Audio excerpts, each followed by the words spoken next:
भारत में राजनीति के लिए कुछ भी उचित और अनुचित नहीं है। एक लोकतांत्रिक व्यवस्था में चुनाव जीतना महत्वपूर्ण है। मुद्दों से ज्यादा मतों की आवश्यकता रहती है। समस्याओं का समाधान आस्था है, फिर कोई आतंकी हो या अपराधी। अगर आपके धर्म का है तो उसे समर्थन मिलता है।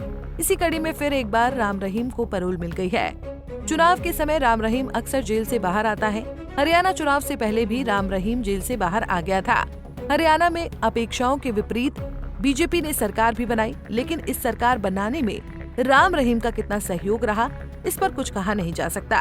लेकिन उत्तर भारत में चुनाव से पहले राम रहीम का पैरोल पर बाहर आना एक राजनीतिक दांव माना जा सकता है। दरअसल राम रहीम को एक बार फिर 30 दिनों की पैरोल मिल गई है। राम रहीम के दिल्ली चुनाव से ठीक पहले बाहर आने को लेकर सवाल खड़े हो गए हैं। राम रहीम की पैरोल को चुनाव से जोड़कर देखा जाता रहा है। ये पिछले 4 सालों में राम रहीम की 12वीं पैरोल है। 2017 में 2 शिष्याओं से बलात्कार के लिए दोषी ठहराए जाने के बाद राम रहीम को 20 सालों की सजा मिली है। इस बीच समय समय पर राम रहीम को पैरोल और फरलो मिलते रहती है। इस बीच जेल से बाहर आने के बाद राम रहीम पहली बार सिरसा स्थित अपने डेरे में 10 दिन रहेगा। इसके बाद वो उत्तर प्रदेश के बागपत जाएगा।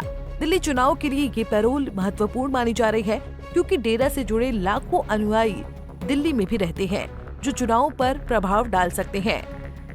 बता दें कि राम रहीम डेरा सच्चा सौदा के प्रमुख हैं। डेरा सच्चा सौदा का साम्राज्य पंजाब, हरियाणा, यूपी और राजस्थान तक फैला हुआ है। देश विदेश में डेरा के करीब 5 करोड़ अनुयायी हैं। डेरा प्रमुख के तौर पर राम रहीम का इस साम्राज्य को फैलाने में बड़ा योगदान है। लेकिन राम रहीम का दिल्ली चुनाव से ठीक पहले बाहर आना बीजेपी की राजनीति को लाभ पहुंचा सकता है। इस समय दिल्ली में डेरा समर्थक कितने एक्टिव हैं और इसका राजनीति पर क्या प्रभाव पड़ेगा, दिल्ली के चुनाव परिणाम तय करेंगे। लेकिन ये बात साफ है कि अगर दिल्ली चुनाव में राम रहीम की रिहाई का कोई प्रभाव पड़ता है तो उसका लाभ बीजेपी को ही मिलेगा। दिल्ली की राजनीति में इस समय कई मुद्दे हावी हैं। दिल्ली में अगर बीजेपी को आप की राजनीति को काउंटर करना है तो बीजेपी को अपने पाले में डेरा समर्थकों को लाना होगा। पैरोल मिलने के लिए कोई एक जैसा नियम नहीं है, क्योंकि ये हर राज्य की सरकार पर निर्भर करता है। लेकिन कुछ सामान्य शर्तें हैं जो ज्यादातर राज्यों में होती हैं। सबसे पहले कैदी का जेल में अच्छा व्यवहार होना चाहिए। अगर कैदी का रिकॉर्ड अच्छा नहीं है तो उसे पैरोल नहीं मिलती। इसके अलावा कैदी को अपनी सजा का एक हिस्सा, आमतौर पर 1 साल, जेल में पूरा करना होता है।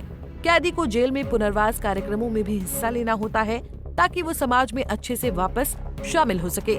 इसके साथ ही उसे ये साबित करना होता है कि उसके पास समाज में लौटने का एक सही कारण है। ये सब बातें सामान्य तौर पर पैरोल मिलने के लिए जरूरी होती हैं।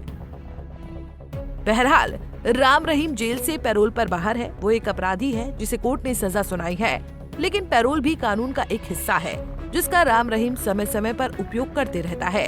पैरोल के प्रावधान पर भी सवाल उठते रहे हैं।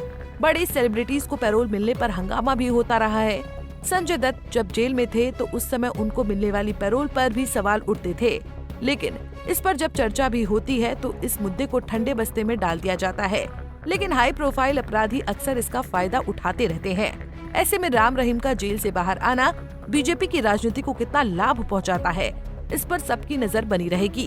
Bureau report, Punjab Kesari TV. हमसे जुड़े रहने के लिए हमारे YouTube चैनल को सब्सक्राइब करें और नई वीडियो की नोटिफिकेशन के लिए बेल आइकॉन को दबाएं।